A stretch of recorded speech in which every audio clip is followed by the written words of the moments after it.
Welcome back, guys. It's me, Juan. Today I want to see the Clash Clans Lava Hound, how he was formed. Here.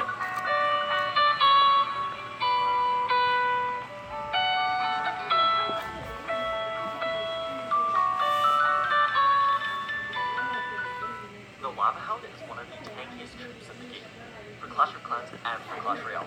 It can destroy bases and take down towers with ease. It can be an unstoppable force. So here is the story of how the Lava Hound came into the world of Clash. Back on September 16, 2014, a bunch of the Clash of Clans characters had gone over to the Clash Royale arena to help test out the game as it was still in beta.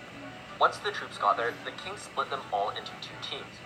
They then began to battle it out inside of each arena. They started in the Goblin Stadium and worked their way up until they got to the Pekka's Playhouse. Pekka's Playhouse was a lot different than the other arenas, considering it was built on top of a live volcano. You could even see the lava running through the arena at the middle, and there was nothing but a small bridge to help cross it. Once the battle started, both kings sat back and were banking their elixir. Then the Red King started off by playing a max golem in the very back. The Blue King responded by playing a max level 13 Royal Giant in the opposite lane, following it up with some max Elite Barbarians, two of the most skilled cards in the game. The Red King ignored the Royal Giant and the Elite Barbarians and decided to go all out with his push, so he decided to play his minion horde right behind the golem. And as they crossed the bridge, the Blue King only had enough elixir to play a tornado, so he used it on top of the minion horde and the golem. The tornado pulled them back and off the edge of the arena. The golem and the minion horde got sucked into the volcano, and the minions tried to fly out, but the golem was falling right on top of them. Both kings were shocked, as the golem and the minions fell to their deaths. The king had only one option left to save them, but there was no way it would work.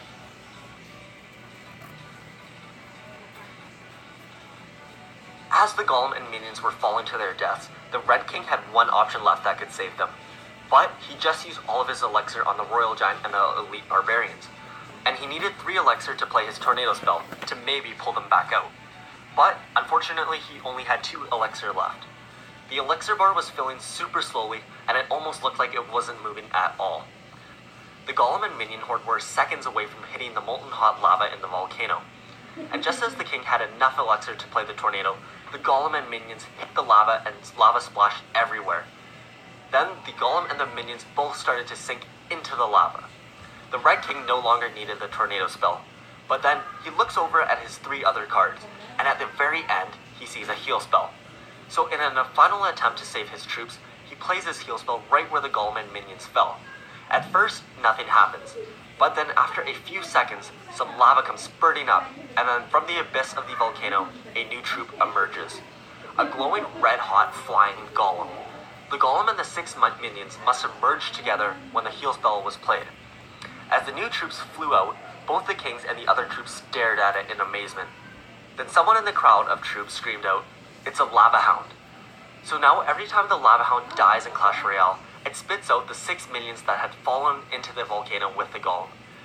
And that there is the story of how the Lava Hound was brought into the world of Clash. Thank you guys so much for watching, and a huge thanks to Clash Tunes for collaborating